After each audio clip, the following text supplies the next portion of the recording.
Hey, as requested, I am getting back to you guys regarding some tips on fasting that I do. Again, it's not in stone. I'm not an expert, or a specialist, but there are some tips that I have. If you guys find any of these that might be helpful to you. Number one, you want to do what you know you can do, unless it is instructed differently by God.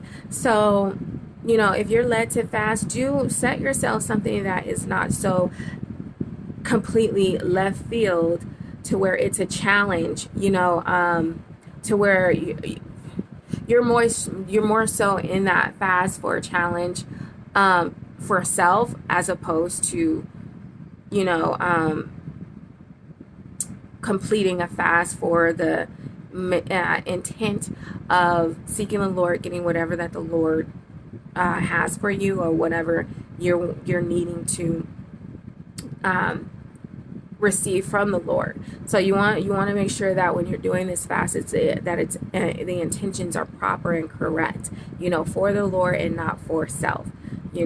Self intentions, and it can be easy. We have to check ourselves in these areas, and these are some of the reasons why it fails, because the motivation of it is not all for the purpose of the Lord, or it can change mid fast and everything for whatever reason. So we want to make sure that we set out these fasts for things that we can do if the Lord leads you further. After you, like, maybe I'll do 4 days, and I don't feel that the Lord is releasing me. I'm not discerning that the Lord is releasing me from that fast. So you go ahead and continue further in. So, but make attainable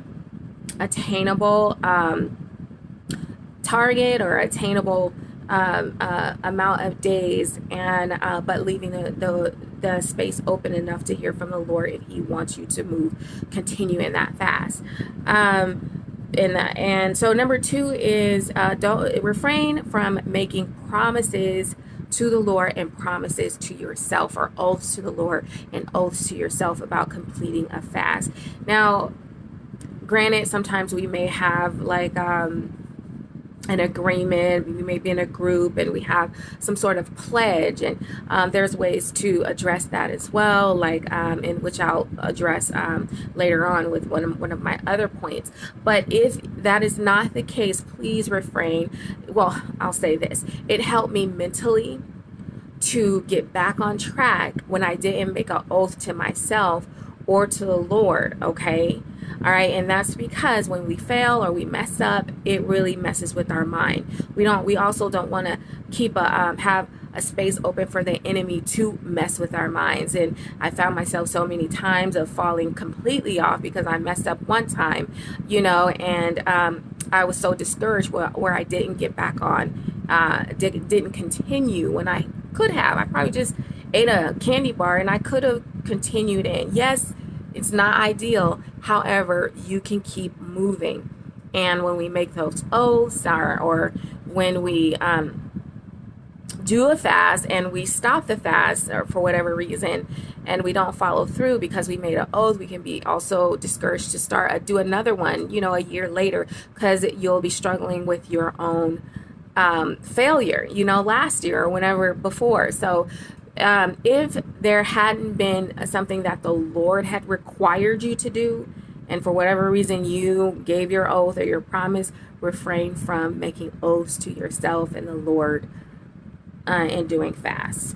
Number three, there are a few fasts to choose from. Okay, so you want to choose a fast that is going to fit your schedule. This goes hand in hand with number one: do what you know that you can do. So there's a Jeremiah fast of 21 days where you can eat, but the foods to eat are specific types of food.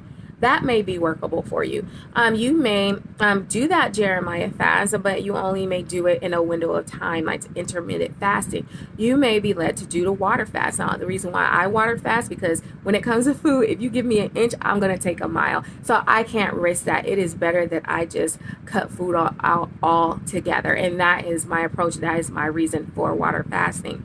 All right, that's why I do it that way. So again, you make the when you fast, and you might do an intermittent fasting. Okay, do a prepare around your schedule as well. So if you want to eat one meal, a day, because that you can fast for 23 hours and eat one meal a day, or between a 4 hour window, and if you gather with the family on dinner time, then you might want to consider that your time to eat is with the family, so that you can still interact with your family, and it doesn't the family doesn't, or yourself doesn't suffer too much from this process. Okay, if your family in the morning time, and that's the morning time for the family, then you want to consider that maybe eating that breakfast in the morning may be that hour for you.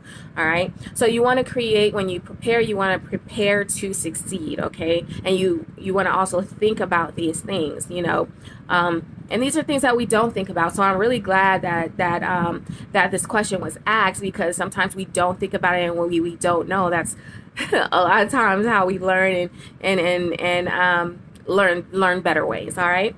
So the next one, prior preparation prevents poor performance, and I was told that as well. So I'm just sharing those 5 P's with you. If I'm an emotional eater, and that means when I go through a 4-day fast, it's very important that I prepare food, so when that time comes where I get hungry for whatever reason, I have food that is available, the right type of food that is available for me to eat.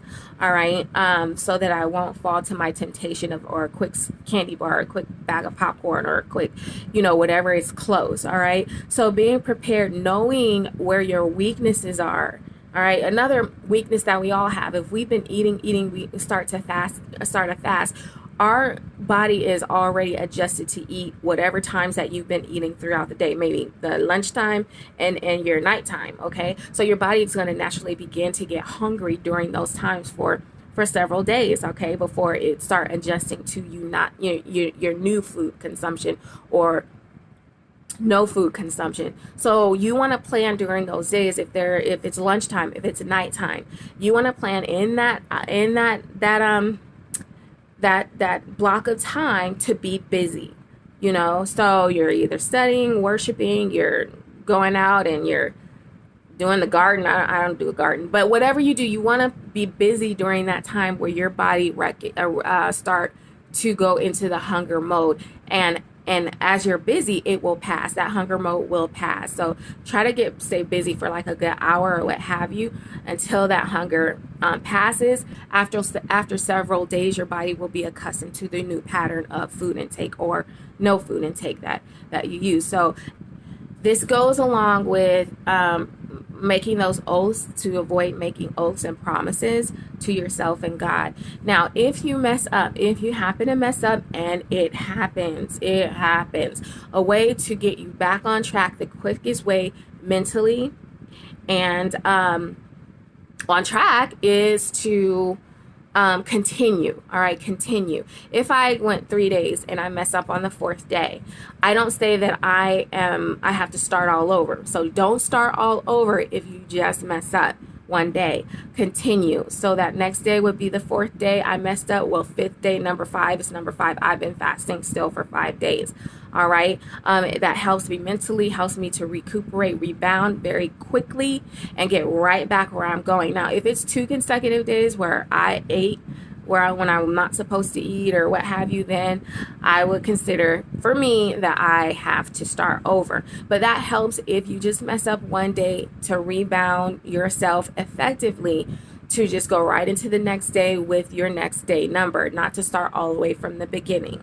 Okay, hey, I have to change some things up real quick, but the next one is support team and accountability. So if you have a family member or friends, 1 or 2, let them know, let them in on what's going on, so that you'll have that support, throughout your time. So it definitely makes it difficult for us to have to kind of question. It kind of makes it difficult for us to fall off so easily if we have to answer to someone.